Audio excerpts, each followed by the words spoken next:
All right, another podcast over Zoom. That's what's up. I'm actually starting to kind of like the setup. I'm real comfortable here.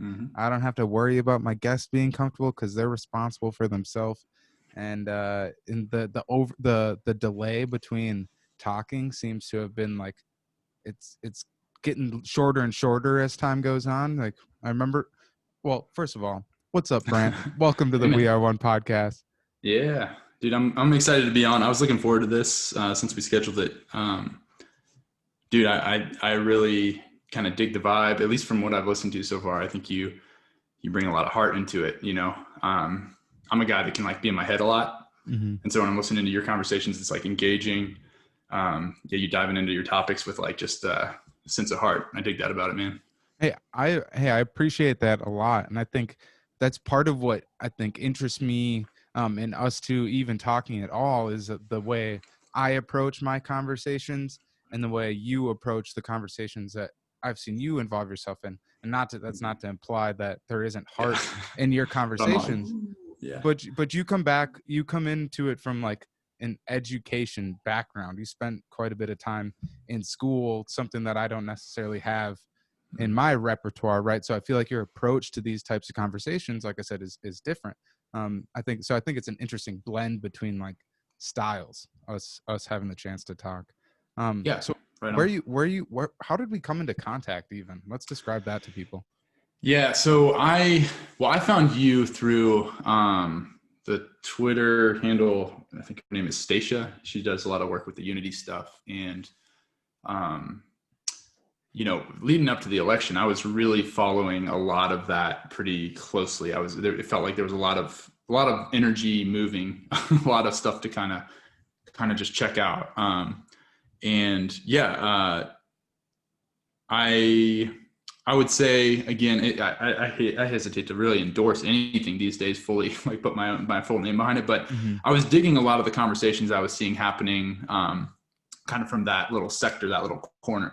And so she threw out an endorsement for your thing, and I was like, all right, I'm going to check this one out.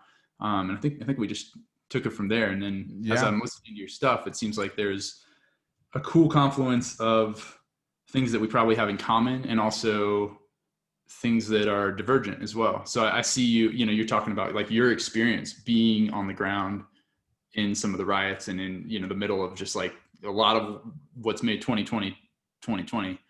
And I consider myself a centrist. I think I don't endeavor to like make politics part of my online persona too much in terms of the content I produce. But I think I'm kind of in the middle there, maybe even a little bit right of center based on where like the Overton window is these days and where the discussion is. But yeah, dude, I thought this was going to be a cool conversation. And like I said, before you press the record button, you're blasting that DBZ shirt, which is like, that's oh man, dude, right in line. Right, that's like a good signal that I knew you liked DBZ, so I figured let's build some repertoire before even repertoire. Let's build some rapport right before we even hit record. I'm just kidding, but so for just real quick, so I guess I didn't even say kind of my background though is I really dive into the group psychology stuff. I love talking about archetypal psychology, kind of a post-Jungian perspective, and I get pretty nerdy with it. And I'd be surprised if you took this bent with it, but with Dragon Ball Z, there's some really interesting archetype stuff there with like Goku and Vegeta. So my friends and I have nerded out about that before, and so it's definitely, really DBZ is like one of those modern day myths in a lot of ways. Pretty fascinating. You have an interest in, like you said, archetypes, but also mythology too, to a degree. Am I right? Yeah. And I wouldn't consider myself an expert in it or anything like that. I think I grew up, reading them, having some exposure to them. And then more recently, I guess it was when I started doing wilderness therapy in 2011, which is a whole nother topic of conversation. But there was a therapist there who would bring in myth to the work that he was doing with the kids. And so,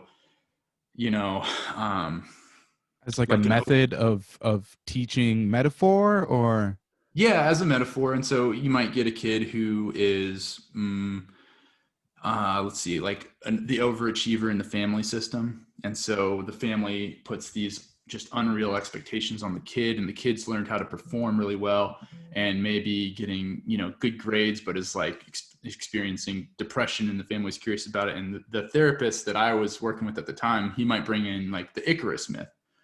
So in the Icarus Myth, this kid and his father are, you know, like escaping this dungeon by building these wings, and the sun flies too close to the sun and it melts the wax of his wings, and he falls into the sea and dies. That's like, you know, what can you pull from that? Well, this therapist was just brilliant at pulling these parallels from these myths that everyone can kind of connect to in some way, and saying like, hey, this is your situation.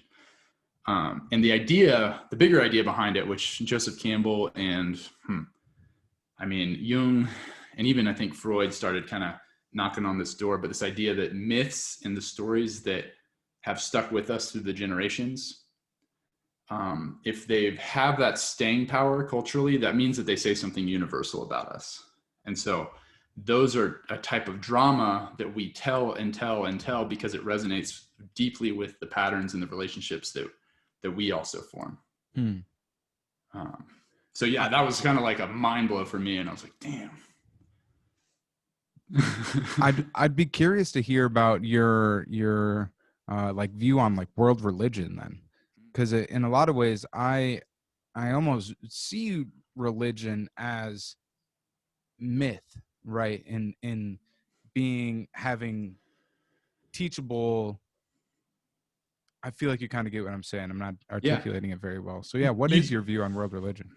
Yeah, so I guess I compartmentalize two different perspectives there. Obviously, like just to say it, like I want to always be respectful of people's connection to the sacred, you know, and their idea of spirituality. And so I typically steer a little bit away from extant religions and like applying that lens. And maybe I think it's valid.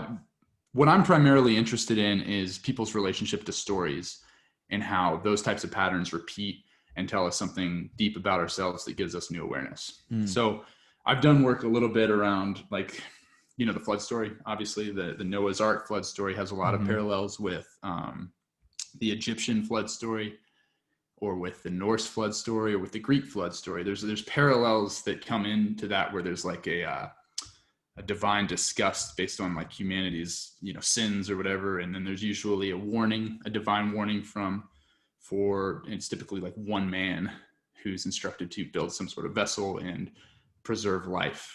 And so I've used that as like a model or a metaphor for groupthink, for example, which is, I don't know if you're familiar, but like mob mentality, and when the crowd think takes over, it can be really destructive. I've experienced it. Yeah, right. And so I look at, for example, like Noah, or is it Deucalion, I think, in the Greek, or his name is like Utnapishtim in the Gilgamesh epic, who survives the flood. Those characters are like this preserved sanity, or this preserved consciousness that's this force of renewal once the waters recede. So there's like, you can dive in and look at the metaphor there. And, you know, I can do that with biblical stories. Jordan Peterson does a whole, I haven't listened to his too much maps, of it. his maps of meaning. And it's the biblical series. Yeah. The lectures, I think, that he does. So I think it's valid. And I guess, yeah, like I like taking the older stories just because it's like, there's less of an offensive factor in people. So you're not like activating that defense in people. One of the last messages you sent me earlier, when I asked you if you had like recorded recently, and you mentioned, and it was something you were talking about, nuclear family and myth. It was part of your conversation. For some reason, I drew from that like a Jordan Peterson vibe. I was thinking that's kind of like a Jordan Peterson topic, I felt like. But I didn't even know too much the inner, you know, what that conversation actually looked like. But just from that message, that's what it made me think of. Yeah, I mean, so I think Jordan Peterson is probably, like, I'll throw that keyword in on my videos, and that's probably the best performing one in terms of like people that are searching for something than having retention on my material. Is when you include Jordan Peterson's name? Yeah, like as a tagline, or when I've played around with any sort of, and I haven't done this, I was telling you, I've just kind of played around with what like promo functions look like on YouTube, and Yeah, it's funny. Jordan Peterson is people. Well, I mean, he was gone, right? He was gone for a while, and there's a hunger. He created this ecosystem around like revitalizing and repopularizing Jungian thinking. And there's really, I don't know of who else is doing that at that same level that he was, regardless of what you think of the politics or any of that stuff. The way he would take it back to the storytelling, and not just like here's some up in the sky metaphor, but how does this relate to our own psychology, and making it personal and looking within. And so, yeah, I mean, I think that hunger is still present. And then he had all these health problems, so he's now back, but was out of the picture for a while. Isn't it fun that like he dealt with an addiction, but isn't it fun that we can call an addiction health problems nowadays, instead of just seeing him as a junkie or something, even though he was addicted to prescribed medication, but a lot of people are addicted to their prescriptions. Right. So I that stood out to me as just kind of like exciting that you referred to it as a health problem. Yeah. I mean, so my background again is in wilderness therapy, and that's one of the things that the science was changing in the 2010s around that. And so it was really drilled into us to move away from that model of addiction as a character flaw, and moving into like the science and neurology, and seeing it as an illness, basically. I'm by no means an expert in any of that, so I'm probably more of just like a kind of regurgitating what was hammered into me during my career in wilderness therapy. But yeah, things have changed a lot. So with like Jordan Peterson, and just like I think there is a need for, there's absolutely a need for like this type of conversation. And what I feel like what Jordan Peterson has provided over the past 5 years that I've known his name has almost like enabled me to be able to do this, right? He's almost been like a pioneer of this type of platform, and just this interest, at least for me, where I wasn't necessarily even interested in this style of conversation until I was exposed to Jordan Peterson, and then lighten it up a little bit and watch Joe Rogan after finding for me, it went Jordan Peterson and then Joe Rogan. When a lot of people, I think it went Joe Rogan and then they found Jordan Peterson. But dude, so that brings up two things for me. First of all, I do think that guys like Jordan Peterson brought me to this aha moment that maybe, and this is still to be determined, maybe people want to hear the type of conversations that I have with my friends when we like drink a bunch of yerba mate and are super caffeinated and getting super hype on like this, like nerding out on psychology or something. Maybe people want to experience themselves as smart in that way, rather than like, the counter move, the narrative that you often hear is like, you got to make things quick. You got to make things sappy. You got to like have all these clever scene breaks in your videos if you want to keep retention. And I mean, yeah, like some of that Jordan Peterson stuff, him among others, it's just like, no, really Joe Rogan, right, is like, he's just killing it doing these 3-hour podcasts, which was like crazy. And he's absolute pioneer. It's funny because one of my first memories of listening to Joe Rogan's podcast, I think, was little clips of him talking about DMT, from like 2010.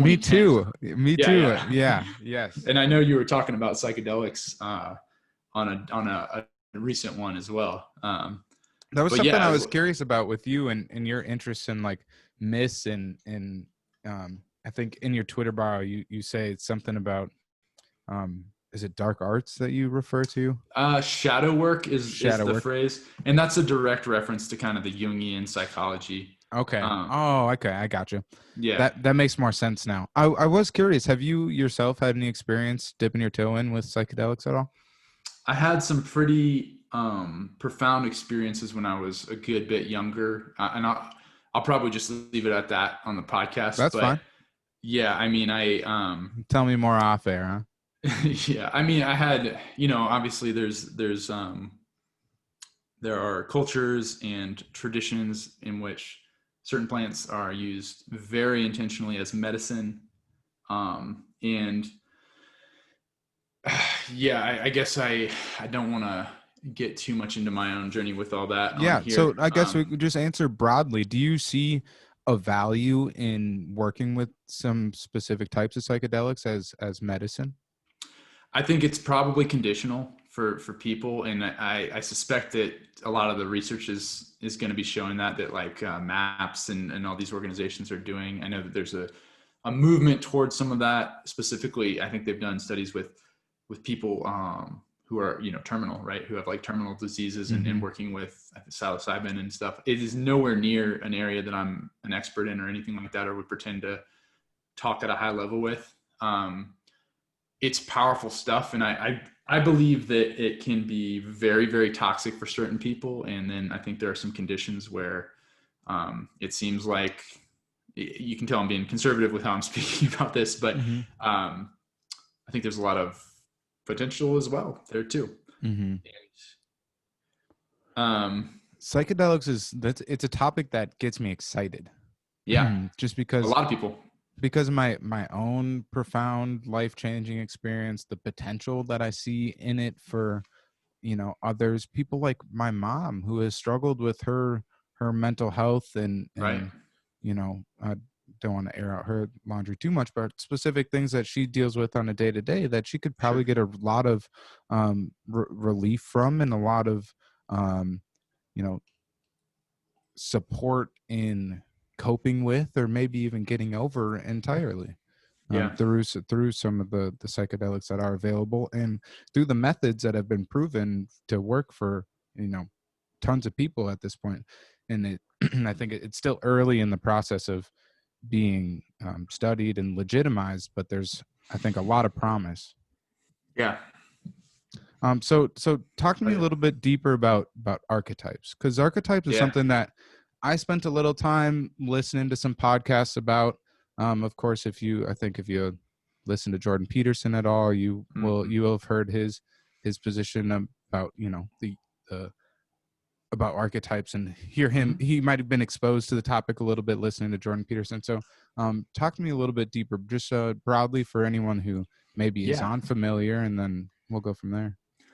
Yeah. It's a big, big bite to take, but in a nutshell, I think the way I would at least talk about it is, well, I mean, credit where credit's due. I think Carl Jung, as far as I'm aware, was the guy who kind of like isolated that as a concept. He didn't invent archetypes. I would consider it more of a discovery, but really one way to think about it is that we have all of these cultural stories that are very, very deep and sacred to the cultures that they come from, that are told and passed down through generations.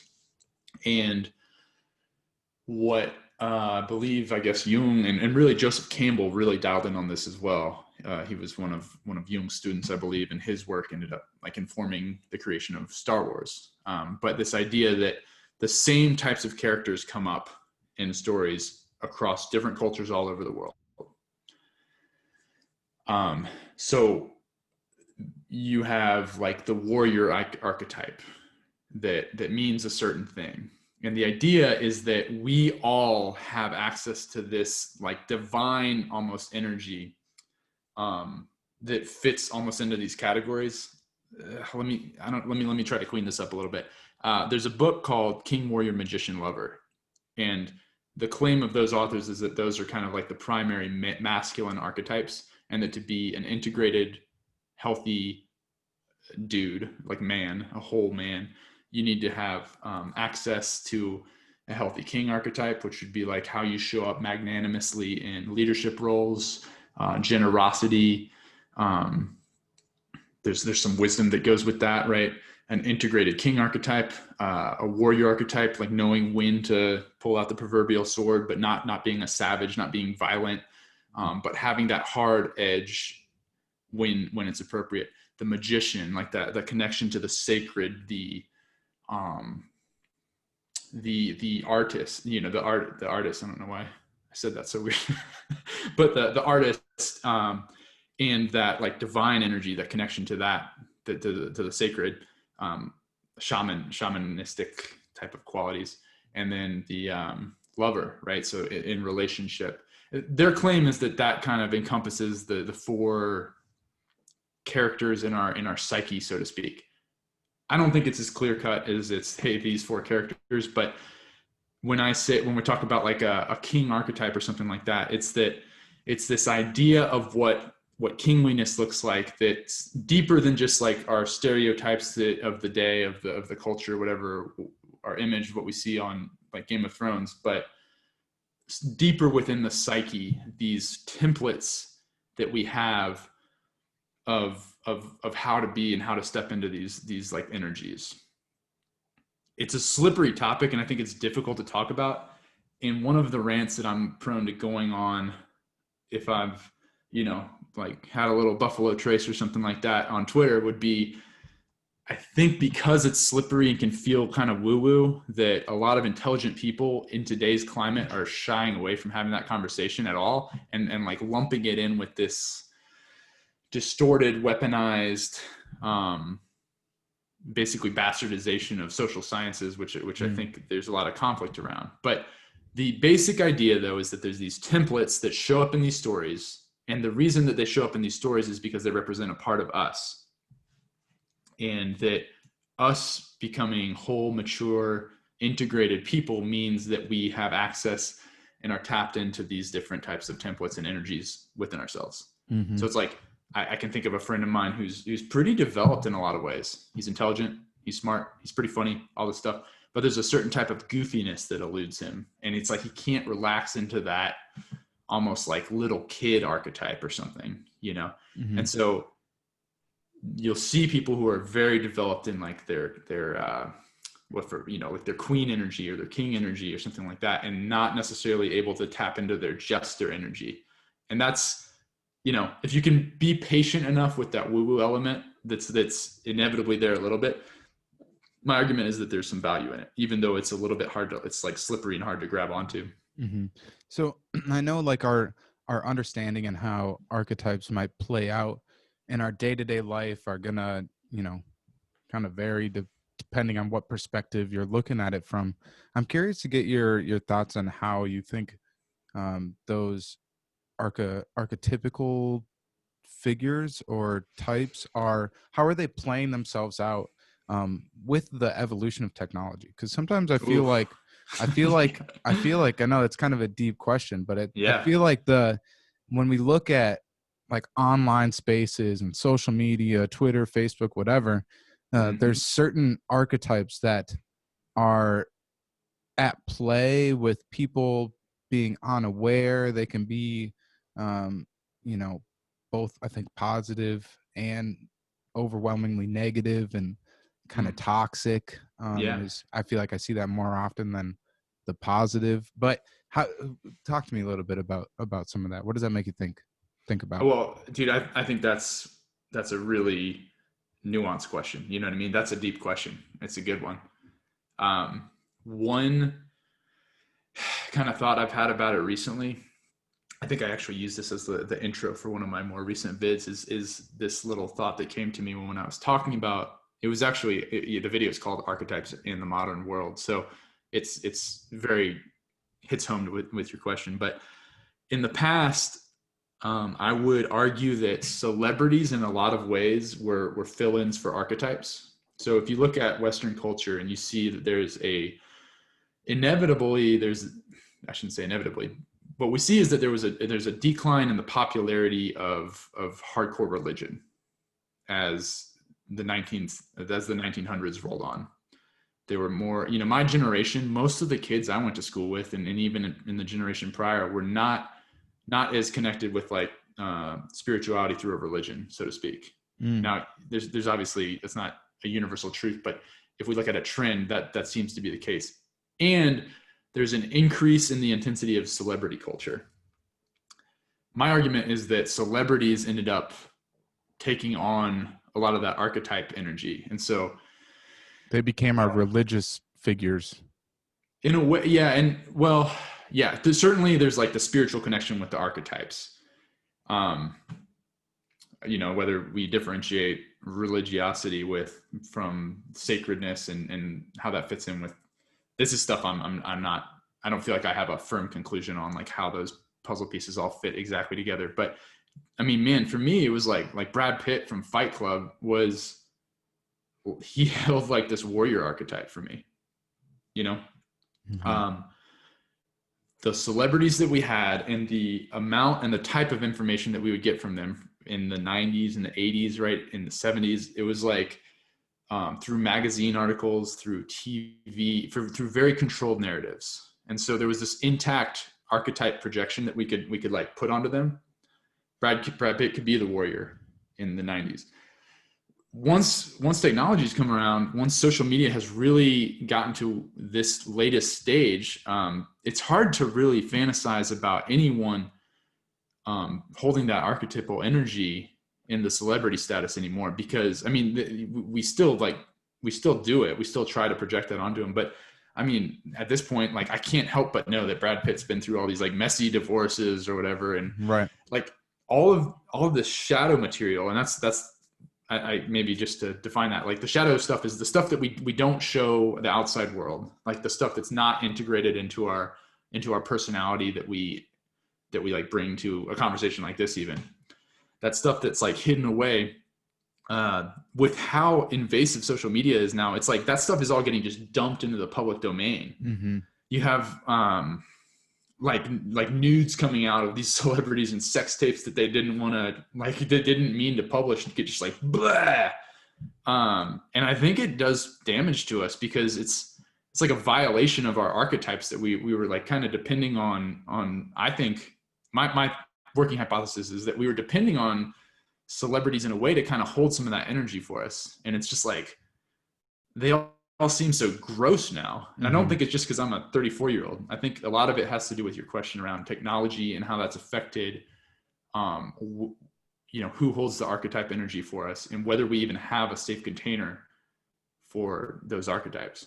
Do you think it there's a need for the shadow to stay in the shadow, or do you think this is like, because my intuition is that in part this evolution with technology, social media, this big dump into the social space in the realm of collective consciousness, this dump of this shadow energy or however we're referring to it, I almost think it's like positive. It might be messy right now, but in the future it might be like liberating to know that, okay, I have a deeper understanding of myself. I have a deeper understanding of Brant. I have a deeper understanding of Melissa and blah, blah, blah, blah, blah. I just feel like I have a deeper understanding of the authentic and genuine version of yourself, as opposed to what you choose to show me and what you choose to keep shadow. Right. Yeah, dude, that's an awesome question, man. It's something I've thought about. To me, an analogy I would use is if we go into like the therapeutic world, there's a pace and an appropriate amount of shadow material to kind of pull out of the bag that can be, metabolized by us. Right. So, let's see. And I guess like a tangible example would be if I'm a therapist and I'm working with, let's just say like an alcoholic dad that is, also a workaholic, and he's doing well in his career because he's driven by a fear of failing his dad, or a shame around not being good enough that came from his original family system. So that guy's pretty miserable, but his shadow material, or his like crutches and his patterns, are kind of like propping themselves up in a way so that his his family's getting food put on the table, money's coming in. By no means is he in a healthy place. So there's room for a therapist to maybe do some work there. Is it the right strategy to rip in and expose all of that shadow material about his shame and his relationship with his dad? If that takes away, if you work with that shadow energy and you pull that out into the light to where there's less of that like fear drive around like the success at work, what can happen maybe again, we're just speaking hypothetically, is that like the whole kind of system falls apart, right? Like you get a corruption in the system, and it goes into self-destruct mode. That's what I would imagine in that scenario. It might be in too intense of an exposure of oneself, right? Yeah, that's kind of what I'm getting at. And I don't think I said it too eloquently, but if you remove this crutch that is like driving this alcoholic to like be a functional alcoholic, like, well, maybe they're just going to be like a an alcoholic that doesn't have their shit together. Mhm. Um, this isn't the best example, but yeah, No, like too much too I fast. think it's a good example. Go on. I want to hear you finish. Yeah, well, you said it, man. Like too much too fast.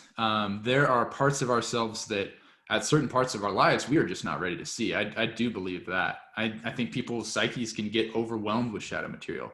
We Hmm. put that stuff in the box. You know, Robert Bly is an author who has this metaphor. He has a book called A Little Book on the Human Shadow, and he says, you know, as we're kids, we're learning. You know, when we're like 3, we don't have this sense of shame or idea of like which parts of ourselves we should be hiding. You know, we're just kind of like these free little kids, and we learn pretty quickly based on what our caretakers' responses are. Like we're utterly dependent. We have to be cute, and we have to like have a good relationship with our caretaker. And so, whichever parts of ourselves they basically disapprove of, we're incentivized to hide that and stuff that in the bag. And we basically learn like, okay, I can't be goofy around dad. He's like stern. He hates that. And I have to like hide that part of Or I myself. can't cry. Yes, That's one of the most harmful ones that I've actually seen play out in real life. dude, I have a memory of, I think I was 8 or something like that. And I remember making a promise to myself that I was never going to cry again. And Jesus. it's, yeah, I know, I hope man. you've broken that promise. It's not something I'm great at, but I have. You know, there's been certain like movies and certain situations, dude. Viral videos of like really touching generosity that like Hmm. that gets me. You know, Me too. uh, Dude, oh I try, like I try to cry, but it's like I feel like at some point in my life I probably made a similar promise to myself because I saw crying as weak, you know, and yeah, it's unfortunate because I actually feel so much relief now when it's not even like yeah, allowing myself to, it's like when I am capable of crying, like because I'm not mm. always, I might feel like crying, but I don't always have the ability to cry in Dude. the moment. I feel something tighten up. You know what I'm talking about? Like where I'm like, oh, it's coming, and then I like tighten up, and it's like, nope, Yeah. Yes. dude. Ugh. Yes, I do. Yes, I experience it the exact same way. Yeah, dude, totally, man. And in your It, in oh, do you have something else on that? Well, you're hitting on. I don't know why it's jumped in my head, but we were talking about like too much, too fast of the shadow material, and you said talked about crying. And there's this is so dumb, but there's this episode of Friends from back in the day that Bruce Willis is in, and he is like Jennifer Aniston's boyfriend or something, and she loves everything about him except he is not vulnerable enough, and she wants him to cry, and Mm. that's like if she can get him to cry, then he's perfect. And so she finally gets him there and like convinces him it's like it's okay, this is a safe space, and he like lets the genie out of the bottle, and it's like he can't stop crying for 48 hours. Oh And it's man. like a huge mess. So is that too much for her to handle in the end then? Yeah, yeah. And she's like, I can't handle that. That's what I imagine. But um so, yeah, that's basically a good metaphor for kind of, you know, too much too fast, kind of like you have to integrate at a certain pace. And I'm not sure that technology, I don't think that the way technology is set up and social media is set up is allowing for a healthy integration. mhm. Yet hopefully it's like Yeah. yet that's what I try to be optimistic in that Mm. sense because I see the power of this technology and what it enables us to do and Yeah. how it's actually affected us. I think it's affected us more negatively than positively at this point, but it's getting pretty damn close where there is a Mm. lot of positive affect coming out of social media and like this evolution of technology where at some point it's going to surpass the negative, and then the all the benefits of Facebook will be, or whatever platform it is at the time. Hopefully that's what we're talking more of, right? As Yeah. like our ability to, I don't know what it's going to be. I'm not going to try and predict because I'm going to fumble. um Yeah.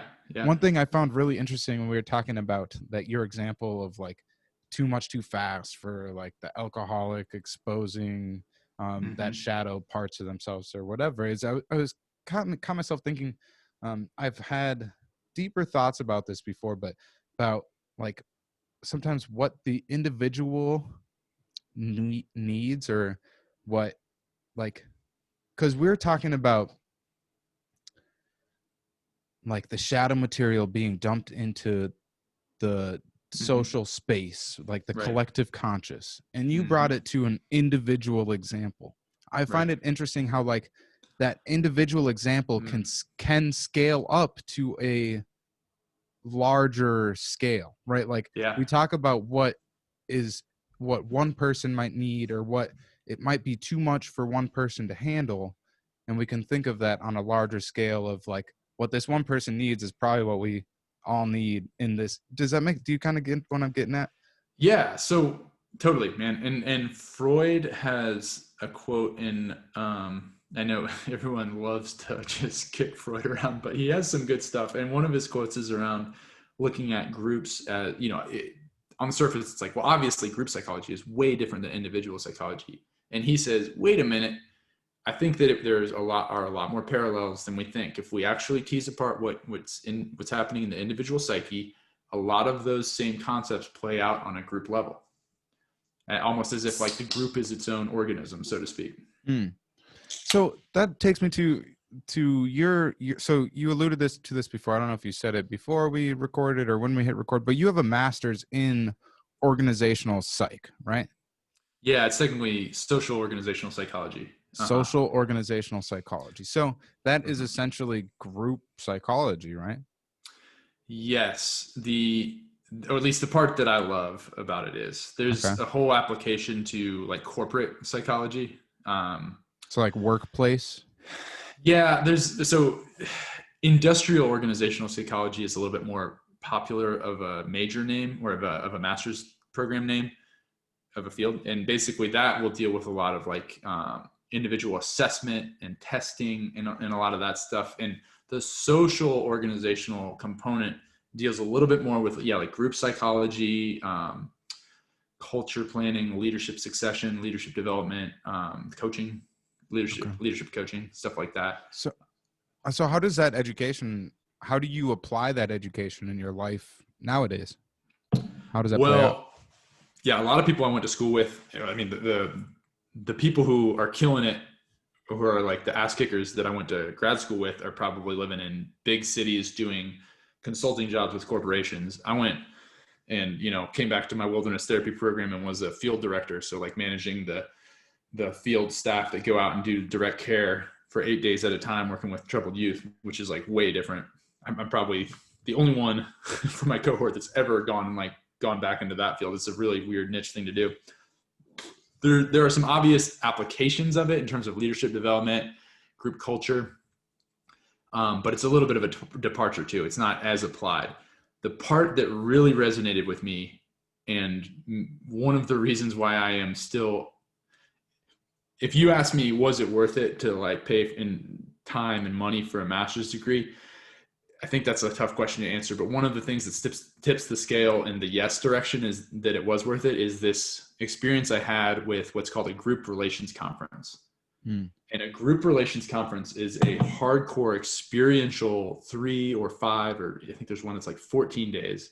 I know there's one that's 14 days too, where you're in groups studying the groups that you're in, which is like a mind-bending weird thing to do. That sounds like an easy method to trip yourself up in, where I feel like I imagine myself developing one dynamic of the way this group works, and then realizing that my starting block was off. So my whole idea of this entire group is wrong because I misjudged this first person or this first thing. Yeah. Well, and what these people, I'm one of these people. So like what the group lens around that would say that your judgment of the other people in the group is a part of the group psychology. And it says something, that you, Justin, had this impression of this other person. It's not inconsequential. And there's some information there that, if we tease it apart, helps us understand the group psychology. It's like I have a whole video going into that. It is, I think it's probably one of the most transformational experiences that no one has really heard of. Like you and I probably have both heard of meditation retreats, and maybe we've like done one and tried it out or something like that. Or, we've had friends maybe who've talked about like a Vipassana retreat that they go on or something like that. And it's like, wow, that's awesome. And it's like, there's like an altered state involved, There's no substances, but it's like an altered state. And the GRC, or the Group Relations Conference, I mean, it changes how you think, straight up. Like you just will never see groups the same way. You have to do a lot of work to try to forget the experience of that conference and just see groups the same way that you always did after an experience like that. They're pretty profound. It sounds like something I would really, really enjoy, because I love, like, it's not I love making judgments of people or groups, but I just love trying to understand people as individuals, and then how those individuals go on and interact. And what's really fun is because I kind of pride myself on having a very large variety of the type of people that I surround myself with and engage with. And it's fun when you get two, three different types of people all into one group, and I kind of operate as like the facilitator to try and be this conduit from James to Tony, who I know, like, they might not operate well together, and if in a room, if it was just the two of them. But with me, maybe there's an opportunity to kind of spark a relationship here. I enjoy that a lot. So it sounds like what was it, GRC, group relations counseling retreat? That's something that would interest me.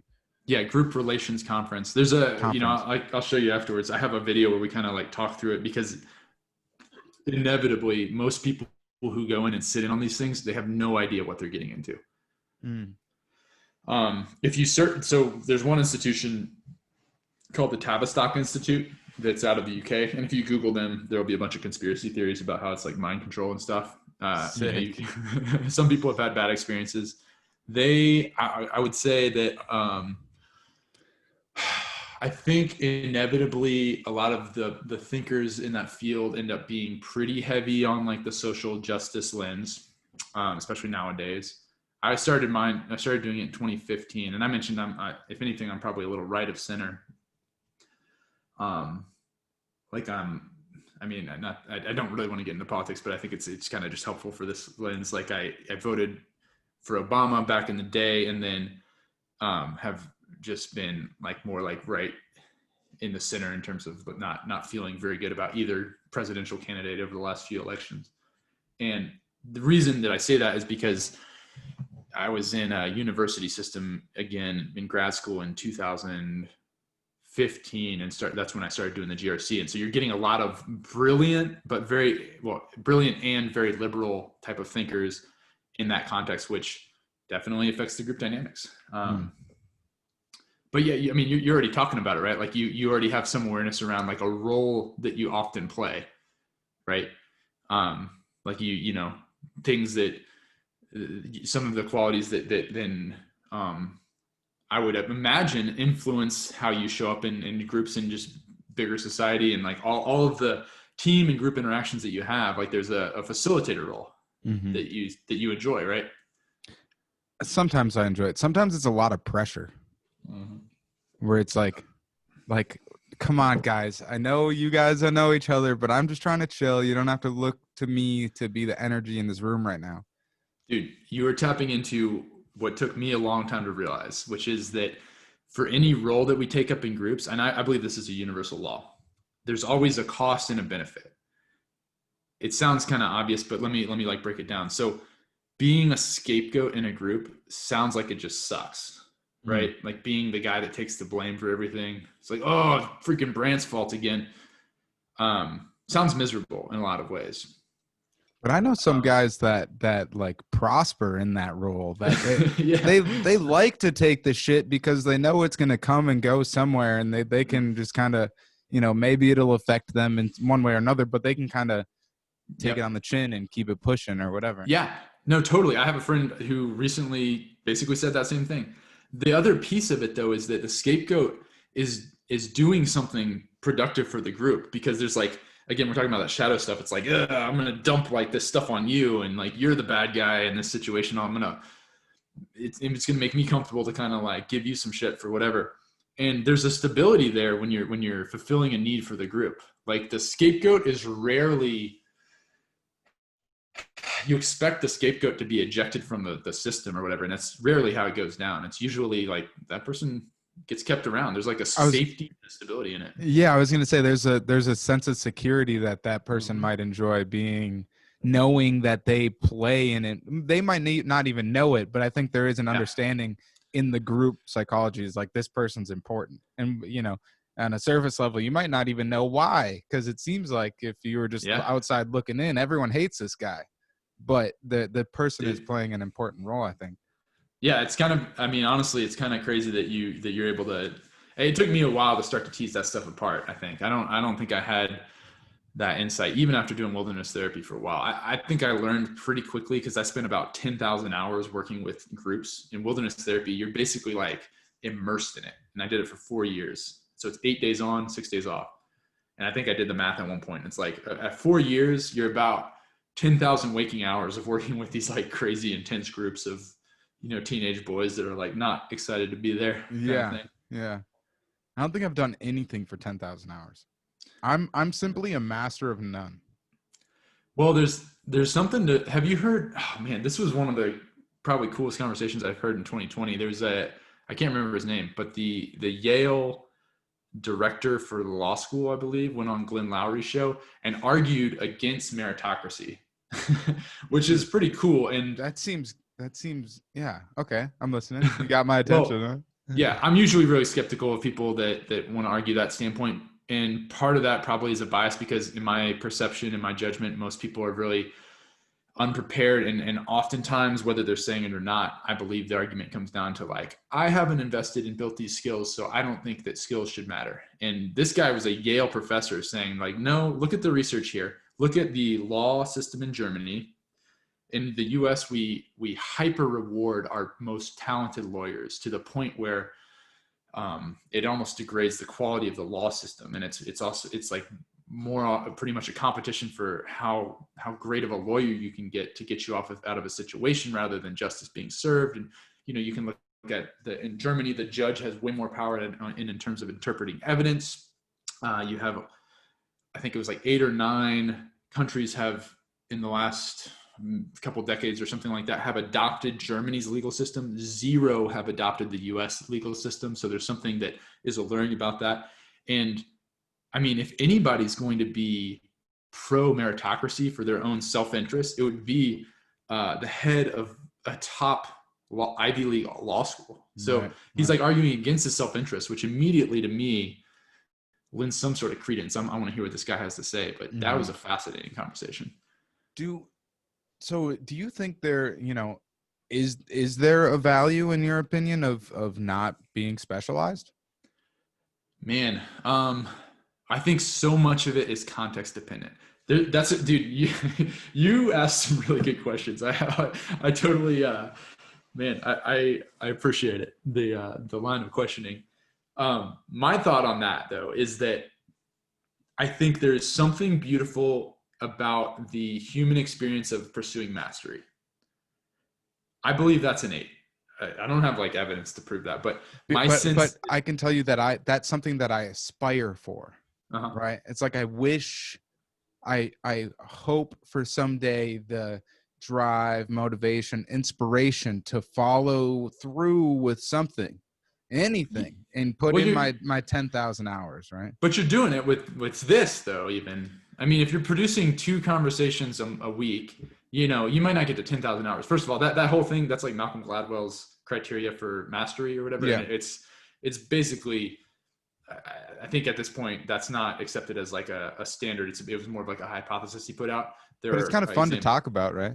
Yeah, for sure. But I think there are plenty of examples of people that can put 10,000 hours into something and are not, put 10,000 hours even of like deliberate practice and may not like reach the same height as somebody that practices more efficiently or with more meaning for a much shorter amount of time. And I've got a good metaphor for that too, but I don't want to lose the thread of what you asked. Yeah. So okay. My belief is that pursuing mastery is something, it's like a joyful experience. I think it's a cool part of the human experience. So it's something I recommend. I think it's part of one benefit of it actually though, I think is learning how to see through the bullshit in other areas. Because let's say if you develop mastery and I mean, like, you've gotten really, really good at like, I don't know, let's say like acoustic, engineering or something like that. I think something special happens when you realize that when you pick up like a pro audio mag and you're looking through all this stuff and you're reading like the descriptions in these articles and stuff, you're like, this is all bullshit. Like I had that experience, I think, when I was in high school, like playing guitar, and I was like reading up on like this is like an ad for a Squire where you got like this rock star talking about this just not good quality guitar, and using this like poetic language. It's like, oh my God, like people lie. And there's like so I think there's value in just the joy of pursuing mastery. And I think there's value. It is so joyful to be able to, like you just described, look at the specs of something and understand it. Yeah. Well, oh my gosh. But also that and that experience though, when somebody misrepresents it, and you can be standing there and you're watching that information like get transferred to people that are kind of like nodding their heads, and you're like, no, this is bullshit. Right. Which you would never get if I kind of get that. I get that feeling of when I see people selling Herbalife. Yeah. Wait, which is that like oils or something? What's the it's like a health, not that they have all bad products, but I just remember for a long time they had a soy-based protein. And they were just like pushing it as like, what I think it's common knowledge, the negative effect of long-term soy intake, especially for men, being the increased phytoestrogens and stuff. Yeah. And so I don't know. I used to be a nerd about that stuff, but I don't know. Yeah. You look lean, dude. You work out? That's just I'm just wearing pads under the shirt to look good on the podcast. Nah, you got traps, dog. Dude, first of all, man, I'm definitely so we were talking about the mastery. Dude, I think you have like a lot of skill with how you ask questions. So it's interesting if you think about yourself as like a jack of all trades without specialty. Like it seems like you have a good talent based on my listening experience in your other podcast, and then just coming on, like I'm having a lot of fun talking to you, and it's like an engaging conversation, which isn't always true. You know what I mean? Right. But I appreciate hearing that though. I mean, because this is like, when I was younger, I used to have dreams of like I wrote it in a blog once, but I used to have dreams of like encapsulating an audience through words, and typically it was through engagement with another person, and our dialogue being so engaging that it encapsulates an audience. So it's interesting that I find myself podcasting now when I used to like fantasize about grabbing people's attention just like through authenticity and through genuine curiosity, right? So I appreciate hearing I guess your enjoyment in this conversation so far, and the compliments and whatnot. Yeah, in the rites of passage work that I do now, they call it like we try to be really intentional about when like the word is blessing, which is not my word, but that's like when a blessing comes to us, you're supposed to like give it away. You know what I mean? And so I'm trying. That's a little bit of a practice. It's really important for like, adolescents to hear it, but I think it's really important for men to hear it too. And adults, not just men. I just happen to work with men and mentors. It's like, as difficult as it can be to hear constructive feedback, a lot of the time it is maybe more difficult to hear the positive feedback, right? Like to accept the praise or whatever. Mm-hmm. At least that's been true for me before.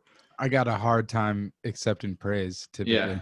Uh-huh. Where I'm like, oh, like I hear you, but not like a thank you for telling me this and just leaving it at that. Usually it's a but that follows up. Yeah. So I mean, can I ask you? This is maybe a little more like in the moment suddenly, but like what comes up, man, when I tell you like I think you do a good job with this? Like how's that feel? I think it feels good, I guess. I don't know. Sometimes part of me kind of feels like a like a duh, I was made for this. Like it, and that sounds like real egoic, but it's taken me a long time to get to that place where all this just kind of started out as an intuition, and then all the self-doubt and trial and error, and then just finally being like, all right, well, this is what I'm doing, right? So that it took a long time to get to that place of feeling like almost as if I'm fulfilling some of my purpose by doing this. So that's where I get confidence in saying that. But then part of me is like, yeah, but I could do so much better. I could say or like less, and I could be more articulate. Dude, I got my GED. I didn't even graduate high school, and I feel like I could read more books so I could keep up on the conversations around archetypes and some of the more educated topics. So that would be like the flip side of the self-hatred almost. That's cool, man. I appreciate your realness with talking about that, dude.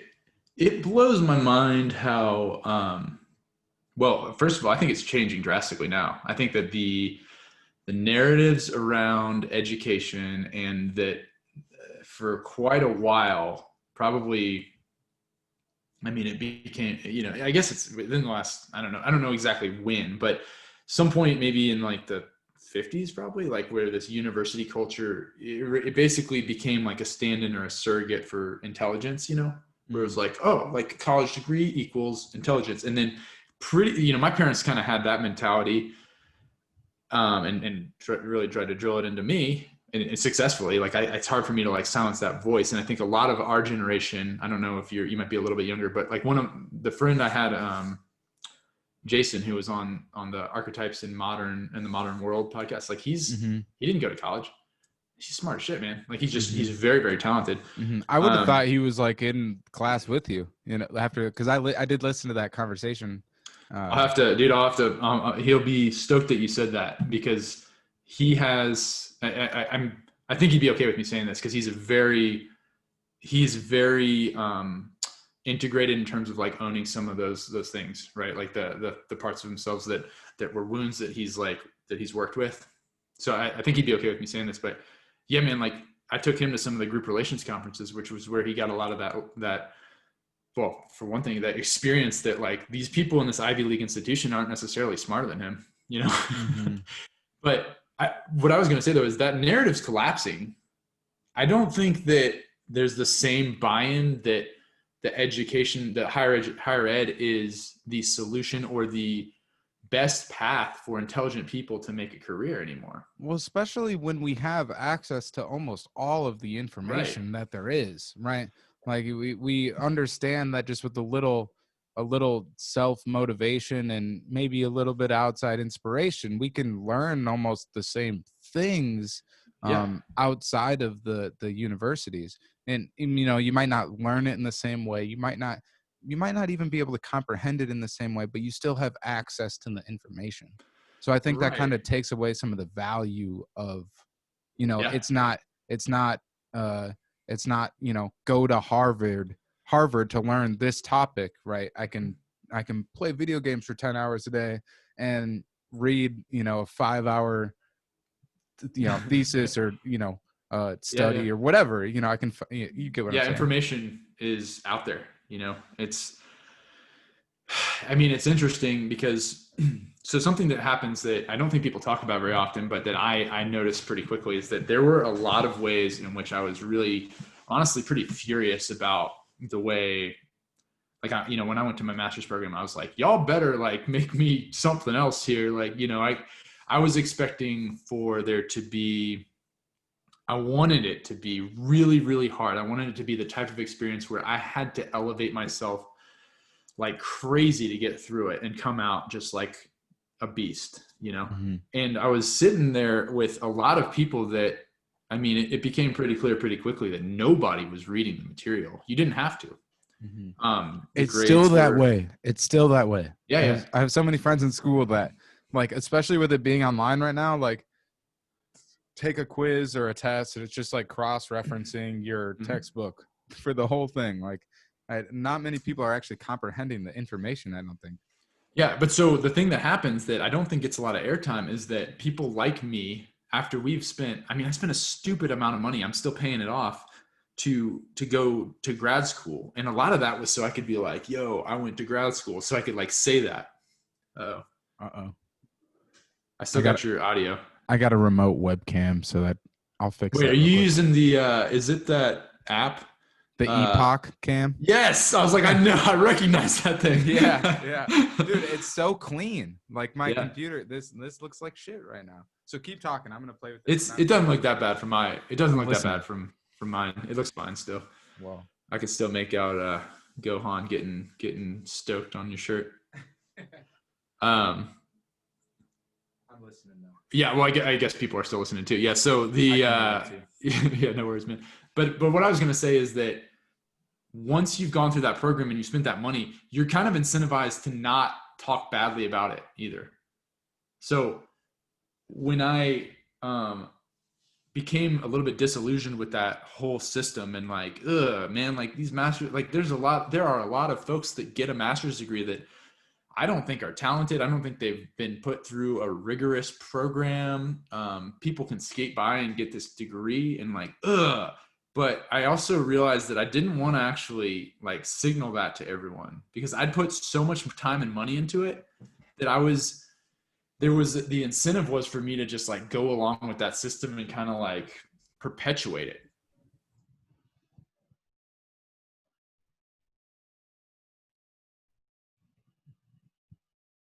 Wait, did I lose you? No, Brant, come back.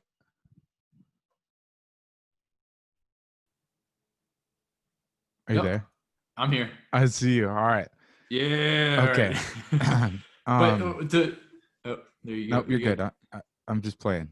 There, okay. We're good. To put a bow on that though, I think that the narrative has changed around education, and I think that I think you, my buddy Jason, a lot of us are caught in this trap of this narrative around education that it is like the stamp of intelligence or something like that. And I just think that that's changing drastically. I don't think people buy into that at the same level anymore. Like I look at, people that like who went to trade school, paid very little and are making like bank and have a lot of autonomy in their own business. And I'm like, damn. And you talk to them and they're freaking smart, man. You're like I have that experience of just feeling like kind of like an idiot, honestly, when I'm talking to somebody who's like going to come do some work or on like the house I'm living or something. I'm like, it's not like this fantasy world that the 50s man lived in where it was like, that's the help or something. Like, It's like, no, that person, like this person knows more about like the structure I live in.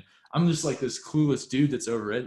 That's almost that what you kind of are alluding to now is kind of that's almost like my approach on life. So let me start with this. It's like my approach to working out where I want like functional strength. I want to be fast, be flexible, and be strong. So moving is fucking easy. And if I need to jump and get, I can grab the top of the deck if I'm locked out of my house and I got to climb the deck and I can do that. Or, like I think of like functional strength. And I think going through like the school of life, which is almost like the route that I've taken of, growing up, I didn't have it the worst in the world, but I ended up addicted to heroin when I was just 16 years old. And luckily I made it out of that and I'm a better person because of it. I didn't go to college. I got my GED.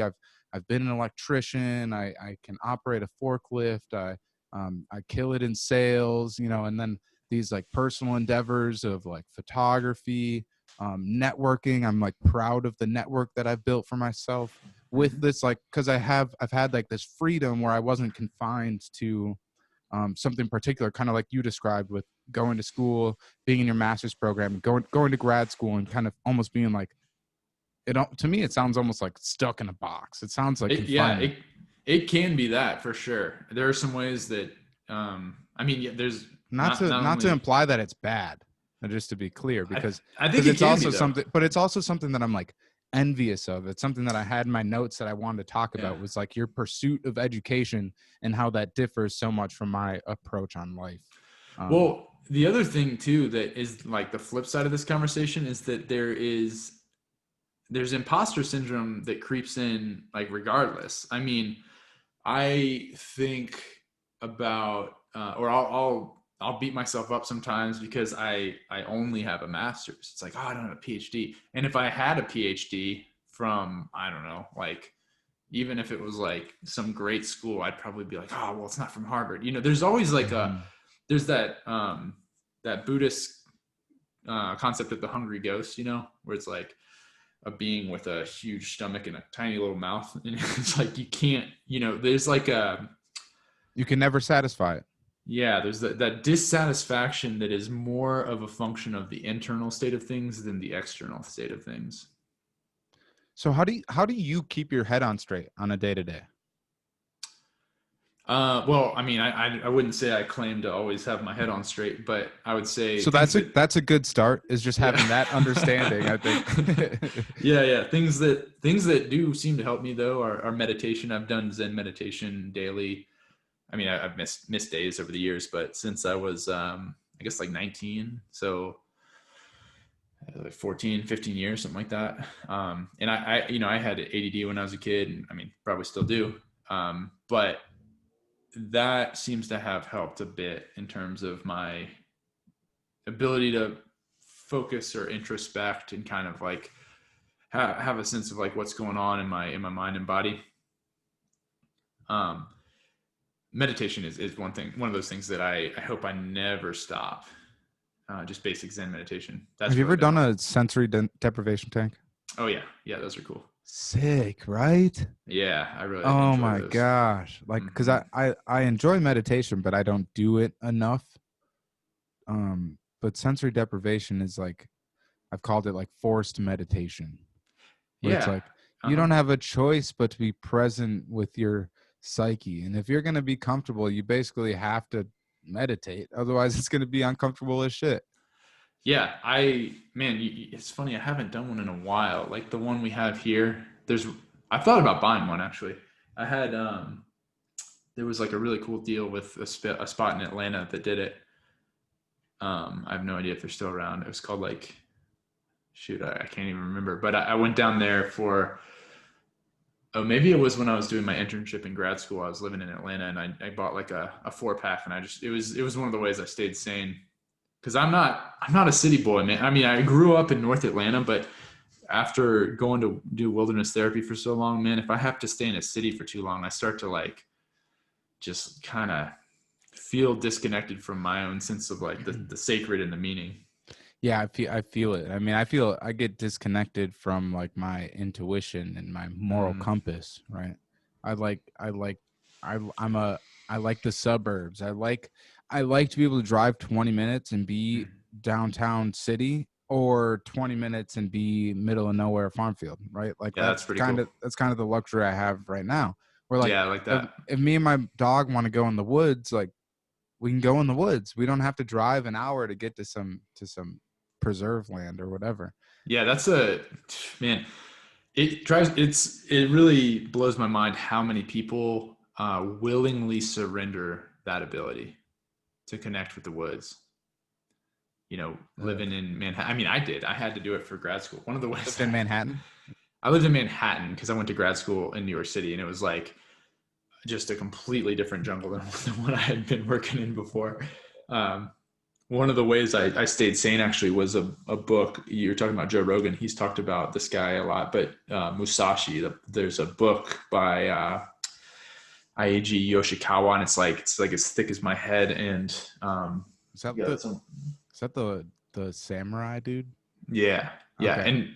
And this is like a fantastical version of his life because he's a real historical figure.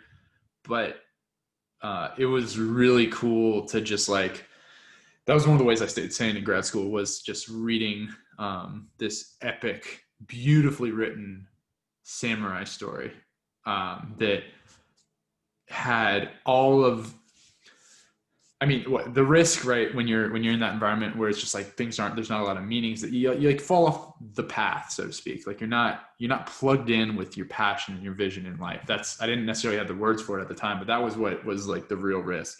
And that book was like just so keyed in on the warrior archetype, really. You kind of tying it back.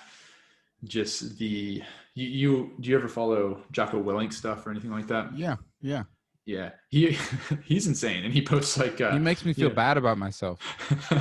know, he has yeah. I think him and like David Goggins, it's kind of like I'm like I'm not trying to be about quite that You intense. crazy. I want to be that intense, but then I'm Yeah, like, fuck, I couldn't sleep last night because I was worried about my dog. I'm not getting up at 6 today, you know? yeah. There's something to be said about goals that are within reach or whatever. There's a I'm going all over the place, but there's a You're good. psychologist named Richard Hackman who talks about compelling vision being a really important part of like a team process and getting buy-in. And he says that a goal is a good goal if it's got about a 50% chance of success. And so when I look at like Jocko Willink with his like 4:30 clock on and there's like a kettlebell with a bunch of sweat on the ground, I'm like, yeah, there's no fucking way I'm doing that. I'm not doing that. So it's like a zero, like it doesn't resonate with me. I'm like, yeah, I kind of feel a little bad about that. But if you show me somebody who's like, yo, I got up at 8 and I did intervals on my Rogue Echo bike in my home basement, and I've set up my life so that I can hit that and go straight into the shower and then hit the, get on Mm-hmm. and be working. And I'm like, oh, wow, that's Dude, for my mental health, I need Lifetime to be opened, and it's currently closed. that's rough, man. Dude, it's I'm I'm over here whining about having to wear a mask in Nashville, but yeah, that's a whole different level, man. dude, it's hard. It's really like, and it's cold here, and I mean, I can get out and ride my bike, and I I got a pull-up bar. I could hang out on the door, do some pull-ups, or put it on the stair and do some dips or whatever. But it's just not the same as going to the gym. Like there's a certain. Not only is it like part of my routine where it's like it's easy to a lot of mornings I'll drop my mom off at work real early, then I'll go to the gym, and then I'll go to work. And like that's a perfect routine. And it's like I'm fucking missing that. And without Yeah. the ability, if the days I take my mom to work, I just take my mom to work and then I just come home. Sometimes it's easier just to enjoy my coffee and make some breakfast than Yeah. work out for 45 minutes or whatever. And it's like, Dude, yeah, it is. I mean, that starts to get into this whole world of like, what are we doing here? Is it, it's hard to separate it's hard to really do like a cost benefits analysis when there's so much emotionality and political motivation behind some of the things that are happening. But without a doubt, man, it is just tragic. Not just like guys like you or me not being able to make it to a gym, but watching the effects that I don't know. I'm not claiming there's an easy way out, but man, just the effects that the lockdown stuff are having on people. dude, Oof. if this would have happened to me when I was a kid, there's a great chance I would have killed myself. When I Really? like Yeah. my life was just just tough enough where it was hard, but I made it through. Right. But if it got any more difficult or any more straining, I might have chose just to pull the plug. I had been Mm-hmm. driven to that point before, so it just kind of Yeah. depends on what year the pandemic would have fallen on my younger life. But there's a good chance this would have driven me to the edge Yeah. It's we're seeing that, right? Like we're with a seeing that lot of play out. people. Yeah. Yeah. It is freaking heartbreaking, man. So how do you? I know you talked about meditation a little bit. Meditation is one of the things that I do it, but I think I give myself a way out a lot of times, just being like, oh, I'm present as it is. I stay present all the time. I let my thoughts flow like water all the time. Why should I set Right. aside time to meditate? But I know it's something that I want to actively engage in. On a more so everyday basis. Is meditation something you've done it for so long? Is it something that's empowered you to engage with deep thought for longer periods of time? Like, because I imagine like going through a master's program in grad school and being uh, go, being going through like an education system like that. It takes long periods of time that I imagine would be difficult for me to stay engaged with the topic. Do you think meditation made it easier? Well, first of all, I think you're probably overestimating the difficulty of a master's program, if I'm being blunt. Like I mean, just talking to you, I think you're probably as or more intelligent than quite a few of the people that I went to school with in the master's program. You know what I'm saying? Like, so I think that, and I say this to my buddy Jason too, who didn't go to college, much less like a master's program. Is he's, I think, since you haven't like done it, the temptation is to fill it with like, wow, it must be so much competence and so much like cool ideas happening all the time. And that's just not how it is a lot of the time. Sometimes it's just like, this class sucks right now. This is like, I don't care about this topic. And it's like presented from like a corporate overlord stand. Like there is plenty to nitpick there. And I've decided I'm going to be cool about trying to like set the record straight on that, as opposed to protecting. Like I said, the temptation is to try to protect the mystique around it because I'm invested in it. But I mean, you'd be totally fine. Like you could cruise through that program. You'd have to work, but like you could. I think of just for one, comprehension. I not that I have a hard time understanding the information that I'm taking in, but I have a hard time like staying on course. Like I'll say I'll learn something new, and then it opens up all these new pathways that are like all going this way. Like, how do I stay going this way? Does that make sense? Yeah, I mean, in terms of like the discipline of trucking through a program, maybe, but I just think you're overestimating the type of mental gymnastics and fortitude and all that stuff that an average grad student has. I mean, do you know a lot of grad students? Like, I think that's actually relieving. You know, what's funny is I do one thing I thought about earlier is how like 2 years ago I might have been intimidated coming into this conversation just based on your level of education, and then based on maybe even some of the people that I know. Like I am friends with a couple of doctors and pretty big business owners that I would consider my friends that are way higher educated than I am. And I've had the experience where it almost feels like intellectually they look down on me, right?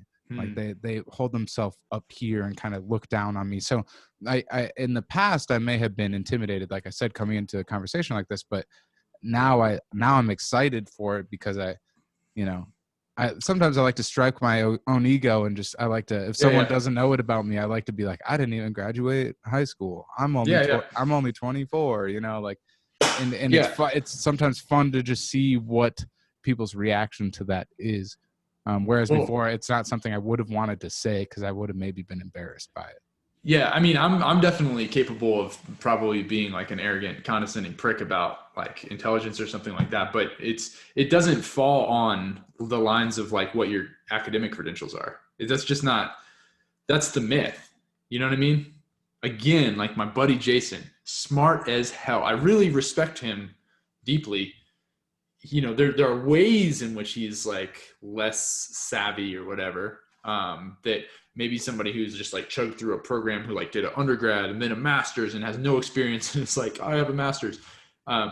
Maybe they are like a little bit more organized around emails or can like name the theory or something like that. But in terms of like fluid intelligence and the way and thinking through things and digging into ideas, I guess that's really the key. Like very little of that is taught in schools these days. Okay, so that's I enjoy to hear that because I think that's the piece that I want to be better at is because I have so many like surface level ideas. They're not surface level. A lot of them are very nuanced ideas that are, but I want to take them further. How do I take it one step, break it into maybe little pieces, and then take the part that really interests me a little bit further? Like I think I have an understanding of how to do it, and it's just about the discipline of sitting with those thoughts long enough and playing with them long enough and writing them out. But writing. I guess I'm curious how you say writing. Yeah, I mean, you said it, writing. Like, well, first of all, I mean, Joe Rogan's another good example of a pretty deep thinker. He's not an academic like Jordan Peterson, but he's a smart guy, man, and he's had some really cool conversations. But dude, I think writing, man. I feel like most of the stuff that I talk about is not stuff I learned in my master's program. The group relations conference, I think when I mentioned Richard Hackman, he was somebody I was exposed to through that. There's some theories that were good. There's some pieces I took, all that stuff, but mythology was not a part of it at all. And that's been a huge influence. So yeah, I think a combination of reading and writing, and I don't think either one is as good as it can be if you don't do the other. So man, we've it's been a fun conversation. I know we've like jumped around but you asked me a little bit at one point about like things that keep me grounded during the day. So if I was going to say another thing there is recently I've been trying to like read a little bit every day, because if you're not reading, you're forgetting, That's kind of how I feel. And I'm just like terrified of falling behind. That's like some stuff I need to work through on my own. That's like a pattern, something that I'm like a negative, a toxic belief I carry with me. But I don't want to lose more knowledge in a day than I gain. So I want to like move forward. And so reading a little bit, but I have a book I'm hoping to publish someday. That's really why I started trying to build this platform, but a book that looks at like myth and group psychology.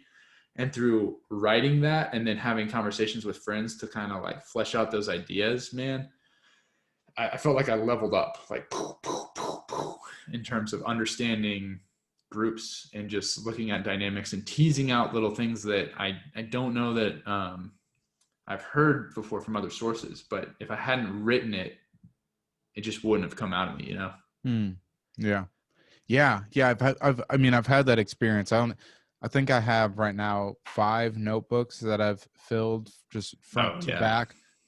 But I want that to be like thousands of notebooks, right? Like I've written front to back 5 notebooks in the past like 4 years. Like I'm not writing enough, but I know in those 5 notebooks, anytime I look back at them, there's some fucking deep thought-provoking shit that I'm like, wow, like this in a lot of situations, it's like this applies to my current circumstance, or this applies to the world as it stands currently. I wonder what provoked me to think about it back then, right? Yeah. So yeah, there is a value in writing that I absolutely need to take advantage more of. Dude, if you set the goal to actually write a book too. So I said the Musashi thing in grad school. Another thing that I would be remiss if I didn't mention is that I wrote like a book. I didn't publish it or anything. And if I would probably look back at it and even be like embarrassed about the prose and stuff. Like I would probably be like, ugh, look at this guy, what an idiot. But there was some cool stuff in there. And really what it was it was a way of kind of catching and collecting all of the insight that I had written down in moments over the last 4 years doing wilderness therapy. All of these realizations and all of this self-work. I can look back. That's dope because it comes from more than just you. Yeah. Oh man. Dude, well, wilderness therapy is what basically made me be an adult, I think. Like I was like pretty much one of those people I'm talking about coming out of college where I had an undergrad in psychology, and I thought that like meant something that I was like, oh yeah, this is great. I didn't know anything, man. And I got into these, I just stumbled, man. I just like bumbled into these people that were willing to mentor me in this wilderness therapy company. And they were willing to tell me some hard truths and willing to kind of hold my feet to the fire and call me a rigid asshole when I was being a rigid asshole, and just like basically see me in a way I hadn't been seen before. And so that was profoundly changing for me. Just very deeply shifted the way I approached what I don't think I was even developing before that in terms of like how I would see it now. I was already meditating by that point, but that like group of, dude, I think you even, dude, I was not because you were still confined to your, it's like that. It sounds like that was like your liberation moment when you stepped outside of you tweeted something about mentors. in the recent past. This was part of my homework. I try to be at least a little bit diligent. Like, okay, if I'm going to do a podcast, I want to make sure I understand. Like, Yeah, sorry you had to read my Twitter. no, it was good, man. But you wrote something about mentorship and like looking for mentors, and I didn't even know that's something I like a man needed, you know. And then I ended up stumbling into it basically, and it's so crucial. I mean, that's hugely what I'm into now. But I lost the thread of the question. But what I wanted to say is that was profoundly changing for me. And so I started writing down all this insight that was coming to me through just doing this work. I remember like the first time I realized that fear was profoundly shaping my behavior. The first time I was like 25 or something, 24. I had not realized it until that point. I'd been like functioning in society. And honestly, getting like good grades. I was like captain of the lacrosse team when I was in high school. I was like, yeah, okay, like Brant's doing good. But I had no sense of what like the internal world was like for me. And so it took going out into the woods and being with these people that were willing to just like confront me on my bullshit in a compassionate way. And sometimes in a tough love way, you know, for me to start to for that to kind of crack and shift and break open. Like, I remember laying in a bed and thinking like, oh my God, I do that because I'm afraid, you know, like that it was just like an awakening. And it's kind of crazy to me that I could walk through 23 and a half years of life getting like pats on the back from society without having that level of emotional intelligence intact at all yet. Yeah. I had somewhat a profound experience this year in 2020 where I realized I had I guess I had quite a few profound experiences in 2020, but at one point it was realizing the like the duality and the everything that is unpleasant isn't necessarily negative. That was a profound realization that I had. What was the one what did I just think of that got me to that? I was talking about fear and emotional intelligence. Oh yeah. So one of the other ones that was major was fear and not allowing fear to lead me. And because I found myself in a position where I was like being looked to as a leader to some degree. And I had this moment realizing if I let fear lead me, I'm like wondering what type of ripple effect is that going to have on the people that are following me? Like I can't, that's awesome. I can't let fear lead me because it's only going to get these people hurt or in harm's way. Dude, that's badass. That's an awesome realization, man. I enjoyed it. Okay. This is going to sound out of left field, but you know the band Incubus from like the 90s? I've heard the name. Yeah. I can't say I'm privy to their music, but yeah. You'd probably recognize a few of their songs, but they have some pretty interesting, insightful lyrics if you actually go back and listen to it. And there's a song called Drive that basically the lyrics are like artfully designed around this conversation that we're having. And it was interesting. Like I think that a whole world opens up to you when you start to look into this stuff, right? That's just like one example where when I was a teenager, a song like that, I was like, oh yeah, like I just like it because I like it and it's cool. And like everyone's like, oh, I hear it on the radio. And then realizing that it resonates on a deep level to you. Yeah.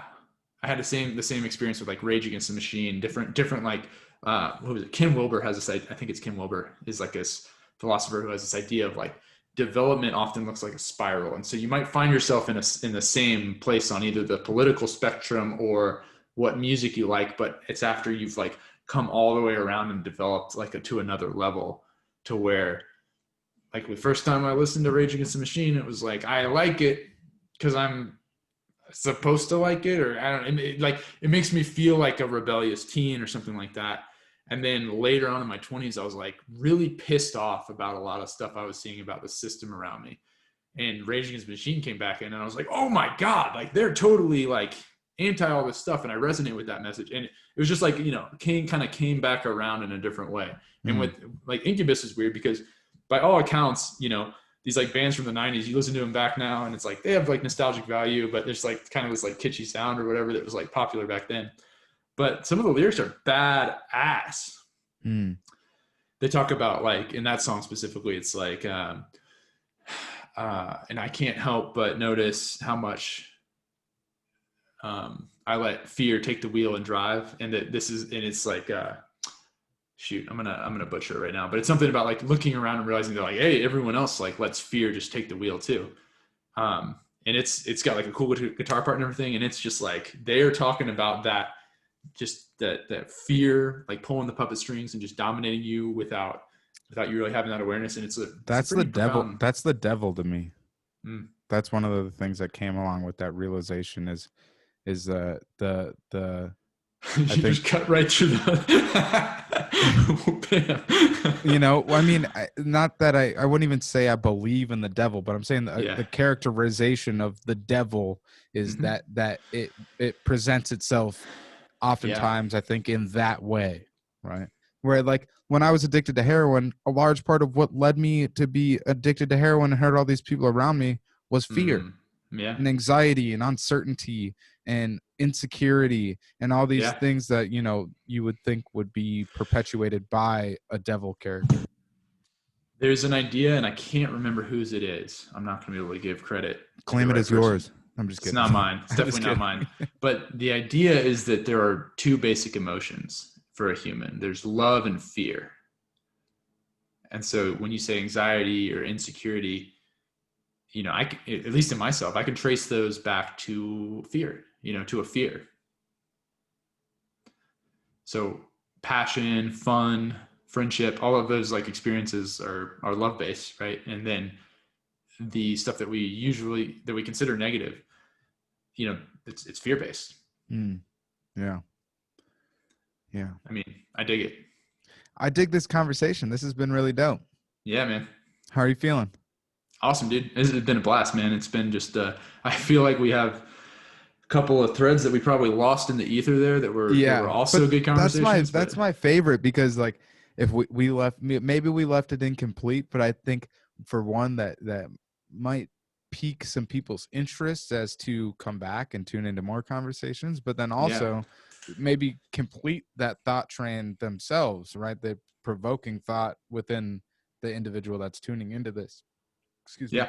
So that's part of why I think it's important to leave these conversations unfiltered, is because I think it's like what's been valuable to me is seeing how people get to their final thought.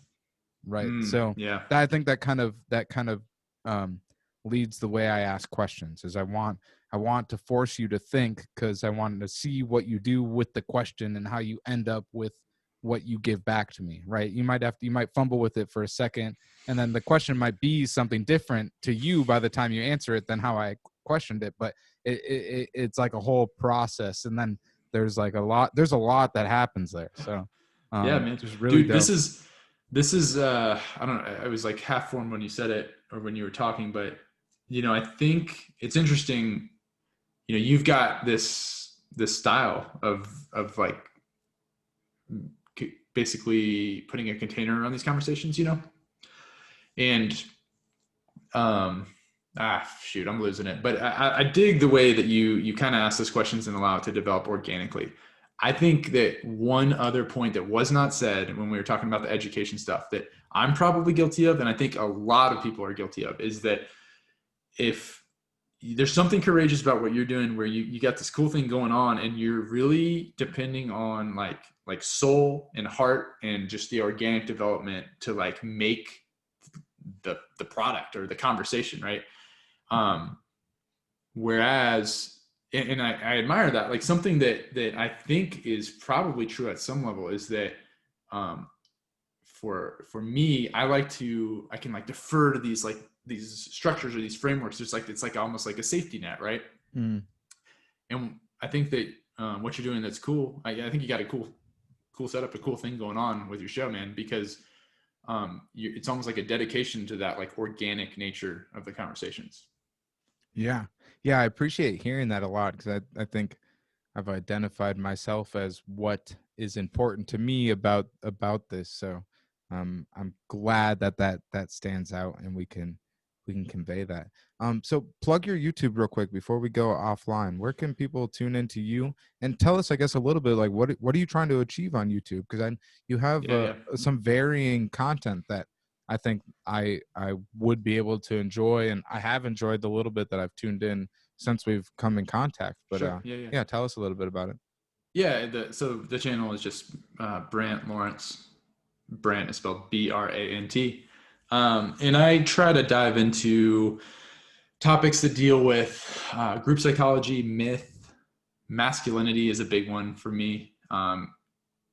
And yeah, like I said, the shadow material. And so like this Jungian perspective, I think that there's a lot of, I guess, Justin, that I worry about a lot of the really intelligent people that I see in the Twitterverse and in the intellectual dark web that are basically like seeding social science, like giving social science almost away to like almost like a mob mentality. I'm sure a lot of people might not agree with that, but I'm worried that that there's like a loss of something beautiful, a loss of the sacredness and the poetry of some of these works and this myth and how that applies. And so I feel like if I can just enjoy having some of these conversations, that in some sense provides value. that sounds super grandiose. I mean, really, it came about because I love having these conversations, but slowly I've started to kind of place that in that context where it's like, I think that we're losing some of this interpretive beauty in all of the infighting that's going on and all of the tribalism.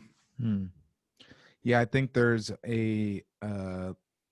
in some degree, a large degree, just a loss of authenticity in the way that people interact with the world around them, because it's almost as if they're being told how they are supposed to interact. So we're not doing it from a place of genuineness. We're not doing it from a place of authenticity. We're not doing it from a place of realness or nature. It's like the social sciences are going to tell you how you're supposed to operate in the world. So yeah, they've been weaponized. Right. And so I don't blame people. I think I posted this on, the guy who does Quillette, who I usually like the stuff he writes, like Colin Wright, I think his name is. I don't know if you follow him, but I think he's in the Twitter sphere, and he's a really smart guy, really bright. And that I went on a little rant. It was like a discussion. There wasn't any sort of like animosity or anything, but he would be, in my mind, like a paragon of these really smart, bright people that are retreating into just straight up hard sciences that are objective and can kind of prove a right or wrong. There's like a safety in that the more and more like emotional energy and like biases just get poured into what would have been just like the more like artistic space. But yeah, I don't know if that resonates with people or not. That's kind of just a thread I've been pulling on recently, but eventually I want to publish this book I'm working on group dynamics and myth, which I think should be. I think I'd be excited to read it, and I'd be excited to have a conversation rooted in that specifically. Oh man, yeah, get more specific about where your intellectual interests are.